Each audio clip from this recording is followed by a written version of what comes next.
Hello everyone, good morning, welcome back to my channel. আমি সঙ্গীতা শরীরে, আপনারা সবাই ভালো আছেন আর আমিও বেশ ভালো আছি। এটা নিয়ে প্রায় 3-4 বছরের ওপর আমার চ্যানেলে ভিডিও আপলোড করা আছে প্রত্যেক বছরের মা শীতলা মনসা মায়ের পুজো।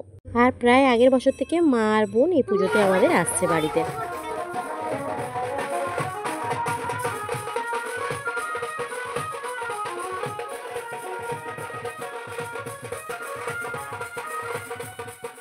এই দিনটা কিন্তু পুরো দিনটা পুজো আনন্দ অনুষ্ঠান নিয়ে সারাদিন মেতে উঠি।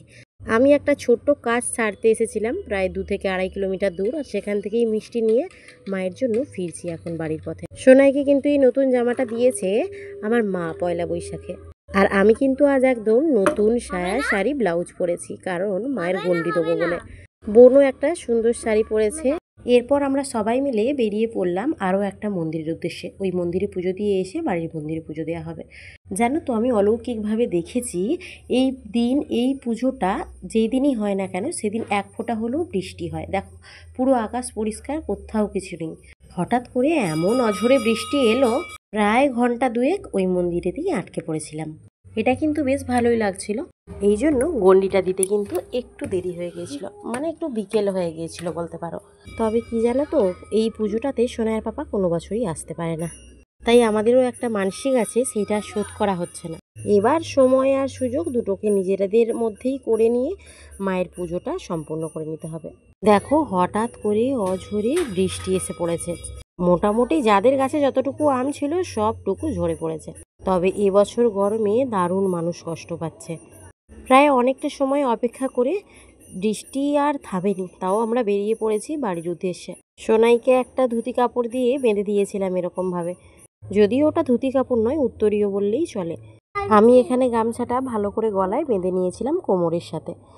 অনেক দিনের ইচ্ছে ছিল জানো তো, আমি গন্ডি কাটবো এই মন্দিরের উদ্দেশ্যে। যাক, এই বছর যে আমি আমার মনস্কামনাটা পূর্ণ করতে পেরেছি এটা ভেবেই ভালো লাগছে। ভগবান আগামী দিন চাইলে আমি প্রত্যেক বছর গন্ডি দিতে চাই। এই পুকুরটা না একদম প্রতিষ্ঠা করা, এখানে যা শুভ অনুষ্ঠান হয় এই পুকুরটাতেই হয়। আমার বাড়ি থেকে প্রায় 1 কিলোমিটার বলতেই পারো। যদি সম্পূর্ণভাবে 1 কিলোমিটার নাও হয়, তবুও 700-800 মিটার তো বটেই।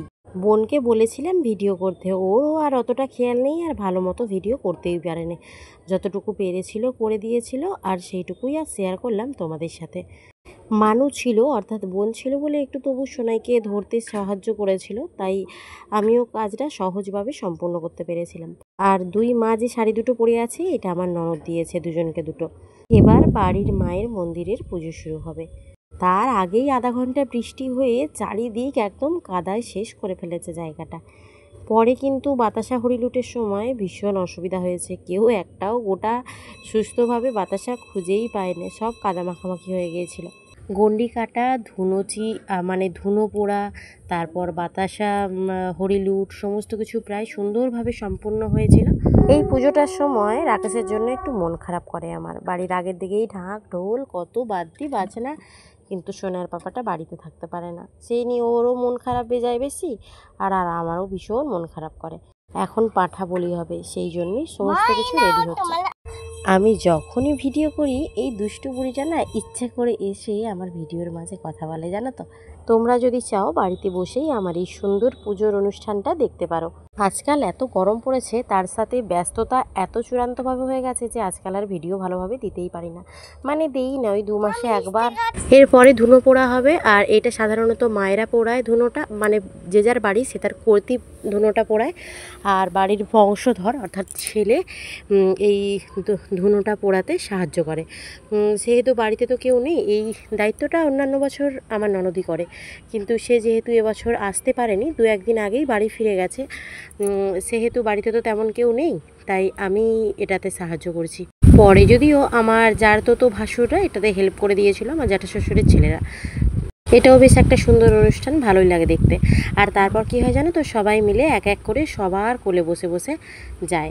এই সমস্ত শেষ করে যখন বাড়ির কর্ত্রী বাড়িতে আসে, তখন বাড়ি থেকে 1 ঘটি জল নিয়ে তার পাটা সুন্দর করে ধুয়ে দিতে হয়। যেহেতু বাড়িতে ছেলেপুলে তেমন কেউ নেই, সেহেতু এই দায়িত্ব কর্তব্যগুলো আমিই পালন করি। সব শেষে হয় মায়ের যে বলির প্রসাদ, সেটা ভাগাভাগি, ওইটা আমাদের 8 বাড়ির মধ্যে সুন্দরভাবে ভাগ হয়, আর তারপর হয় রাতে খাওয়া দাওয়া। যে ধুনো পোড়ায় বাড়ির কর্তি, সে সারাদিন প্রায় ওই জল ফল চা এইসব খেয়ে উপোস করে থাকে। বাড়িতে আগের দিনে ঠান্ডা ভাত খেয়ে উপোসটা ভঙ্গ করে। যদিও বা আমাদের মা মানে আমার শাশুড়ি এই ঠান্ডা ভাত জাতীয় কিছু সেরকম পছন্দ করেন না, তাই তিনি খানও না। গরম ভাত হয় ওই দিন, যেহেতু সবাই শুকনো বা উপোসে থাকে, তাই সেই গরম ভাতটাই খানো নেই।